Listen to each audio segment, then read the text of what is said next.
So for people on the channel, when you say mother, I can tell you right I now was gonna ask just that. how, and we're talking about that, we're going to get thousands of questions of people saying, who is mother? Mother is a measure. So think of it this way.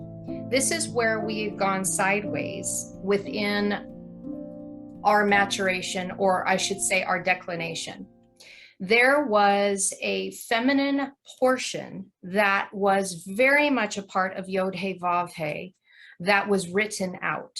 And the way I liken it is that take a look at one coin, and a coin is a coin, but it has two different faces. Now, this is based upon maturation as to what face you see.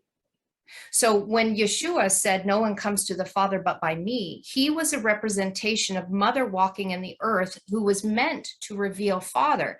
But he first had to get people to the place of maturation enough that the hidden aspect of Father could then be revealed to them because they were mature enough to handle what was being revealed, because what was being revealed was the true essence of who they were, and to whom much is given, much is required, because the level of responsibility and accountability for being a co-creator.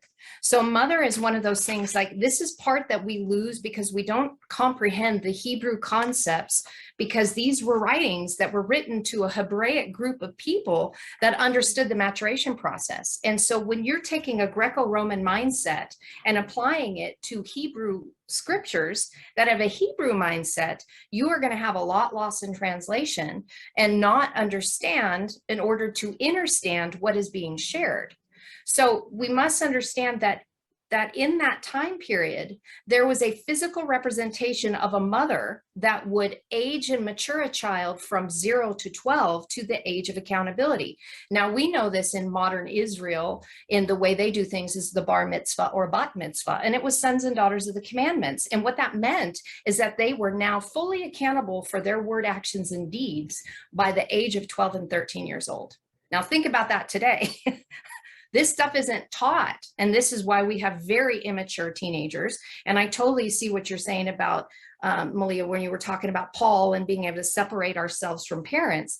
If we had been given a template, we would be raising our children in a way that they were fully accountable and responsible by the time they were age 12 and 13 years old. And then from that point, in the age of accountability and responsibility, they would be then turned over to their father for the deeper teachings. It wasn't just, okay, I'm going to be turned over to my father's business, like Yeshua becoming a carpenter, because he was passed up by all the rabbis because they didn't think that he had it. There was something much deeper that was being kept from the people to understand that there was a level of maturity that was meant to co-create and a responsible nature that would affect our reality. And honestly, I don't think that we've been ready for it until now. Yeah. It's like those teachings were meant to be released, and they were released. And this is why the earlier church had to be dealt with by the government, because you had all these people stepping into their sovereignty. I mean, talk about upsetting the apple cart.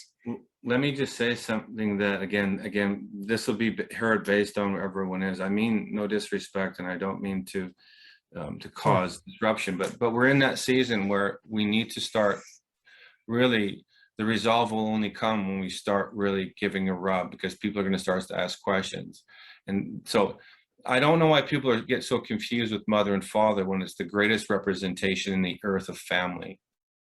It's a template on purpose that we would know that there's a balance and a harmony. We've had a male dominant society for so long, and we put things out of skew. This is hemispherically we're speaking. We're talking about the mind here, because as within, so without. So all it is a manifested reflection of within, and we're seeing it as a template without. And so this reality, again, we're projecting it outwardly, going like, oh my goodness, mother. And like, I love my mother. Why would I not associate mother to a rearing process that connects me with father? And I call it family. It's two that are being knit as one again.